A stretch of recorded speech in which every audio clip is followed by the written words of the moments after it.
Breaking Bad and Mad Men gave us some of the best television of all time, and with that came loads of Emmy nominations. Jon Hamm was nominated for his portrayal of Don Draper every year, but he didn't win until the very last season and almost always lost to Bryan Cranston. And in today's video, we're talking about what he had to say about it. Let's get into it. First up, Hamm talks about losing 4 Emmys to Cranston. Don Draper is one of the best characters in the history of television, and Hamm played him to perfection.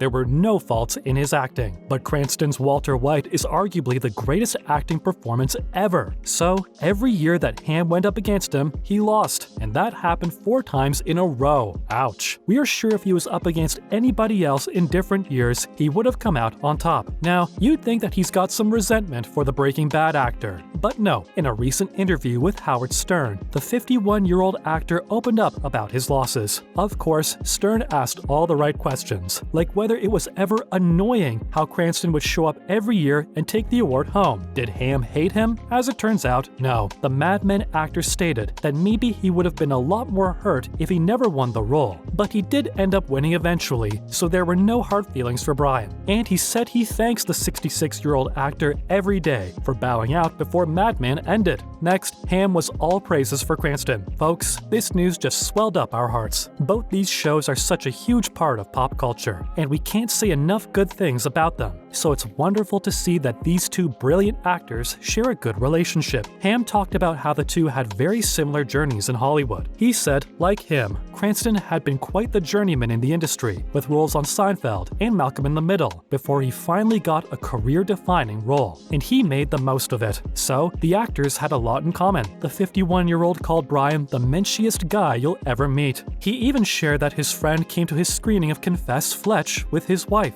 and he considered him very dear to him. We don't know about you guys, but hearing that these two have such a wholesome relationship is making us tear up. We just love to see it. Following this, Hamm shares a memory from the good old days. We'd do anything to go back to the Mad Men and Breaking Bad days. TV just doesn't feel the same now. On the TV show, the Black Mirror actor talked about a very early photo shoot he did with Cranston when his show was a bit of a hit already, but Breaking Bad was yet to take off. It was for AMC, as the network promoted these two series, and the talk of the town was how they were the new HBO, and these new shows were gonna blow the doors down. And well, they weren't wrong. Both shows have their own place in television history. Anywho, the photo shoot had Hamm in his sexy suit with a cigarette in hand and his hair slicked back, while Cranston was in his tidy whities and desert boots with a chemistry apron and safety goggles. As soon as the 66-year-old walked onto the photo shoot set, he turned to his friend and said, "I feel like I got the wrong end of this deal. That's hilarious, Bryan." Although we're sure he feels much better about that now. We're delighted that these two are on such good terms. Now, somebody, please put them in a movie together and please make it happen. Moving on, what did Cranston say about Don Draper? Let's take a trip down memory lane and look at these super iconic roles. There's no doubt that these actors gave us 2 of the greatest TV characters ever, but we're going to attempt to do the impossible. Which one was harder to play? According to Cranston, it was Don Draper. He said that Hamm's role was more difficult to play, as it was a more complicated character. We sort of agreed. While Walt was allowed to release his emotions and have outbursts, Hamm had to play a more restrained performance while conveying all the emotions he was feeling to the audience. And that he did, and made it look super easy. Cranston said that to work with smaller confinement was harder, and Jon was terrific. He also only had good things to say about the show. He shared that he loved Mad Men, and everything about it was legendary. Folks, it feels unfair that these 2 spectacular series had to go up against each other. If either of these aired right now, they'd sweep all the award shows. Finally, the influence of Walter White and Don Draper. Not only are these 2 actors amazing in their own ways, but there are also things that connect them too. In this case, the inspiration behind their characters. Long before these 2, we had Tony Soprano. He gave us White, Draper, and Omar Little, and together, these men changed television forever. These morally ambiguous characters perfected the anti-hero genre, and while both Mad Men and Breaking Bad were completely different shows, the similarities between their leads are always there if you look hard and close enough. Despite being absolutely terrible wonderful people. You can never look away when Don or Walt was on the screen. We all tuned into the show week in, week out to see what these abhorrent men were up to, and we couldn't get enough of them. That's the genius of storytelling in both these shows, because you never even rooted for these characters, but still, you were so invested in their journeys, mostly of self-destruction. It's thanks to them that we got the likes of BoJack Horseman, Marty Bride, Thomas Shelby, and the entire family on Succession. So, the next time you're enjoying these shows, remember that it was Draper and White who paved the way and made all this possible. Now let's move on to some other related news. First, Jon Hamm had the perfect reaction to getting Top-Gun Maverick. We loved so many things about the new Tom Cruise action thriller, and Hamm's Vice Admiral Cyclone was up there with our favorites. He was perfect in that role, as he always is, and he didn't miss a step in the whole film, and Hamm recently told about his perfect reaction to getting the part. The 51-year-old shared that he was driving down the road when his agent rang his phone. He told him that they were coming for him and wanted him in the Top Gun sequel. Of course, the actor said yes. The answer was obviously yes, but his agent wasn't completely sold on it. He started to talk about the logistics of it, the money, and whatnot. So, Hamm had to yell that his answer was yes and asked his agent to sort out all the details. He revealed that Top Gun was one of his favorite movies of all time, and the chance to be in its second part while having all scenes with Cruise, it was a no-brainer. He also said that he knew it was going to be a huge hit, and he wasn't wrong, as Maverick just became one of the highest-grossing films of all time. The actor had to do it, and we're super glad he did. Next, Bryan Cranston's Your Honor gets a Season 2 release date. Cranston's one of TV's biggest legends, and the good news is that he isn't going anywhere. Season 2 of Your Honor is all set to premiere on Friday, December 9th, on Showtime's streaming platform, and then air on the network 2 days later. The series is in production at the moment, and we'll be getting 10 new episodes. Now, Season 1 didn't get nearly as many good reviews as Breaking Bad, but the show has still managed to create somewhat of a cult following. And as always, Cranston's acting highlights the whole thing. You have to give it to him. He always shines in whatever he does. Even in Better Call Saul's stellar finale, the 3 minutes where he berated Jimmy McGill were the highlight of the episode. So maybe, just maybe, he's got a few more Emmys coming soon. Finally, Hamm spotted with Jennifer Aniston. Folks, this one feels like it's a dream. Rachel Green with Don Draper deserves better than that, but could anybody say no to that face? Apparently not. Over the last week, the pair were spotted arm in arm during the filming of The Morning Show, and there are rumors that it could mean something more. A source recently revealed that Aniston had always liked Hamm, but the timing had never been right before. Could this finally be it? They also stated that Jon was completely smitten with Jen too. So, if there's any truth to these rumors, we've just found a new favorite ship. Aniston, Jam, Hennifer? Either way, we love to see it. And that's a wrap for this video. So what do you think? Which one of Jon Hamm and Bryan Cranston's roles played the harder character? Let us know in the comments below. Make sure to give this video a thumbs up and subscribe to our channel for more videos like this. Goodbye for now, and see you in the next one.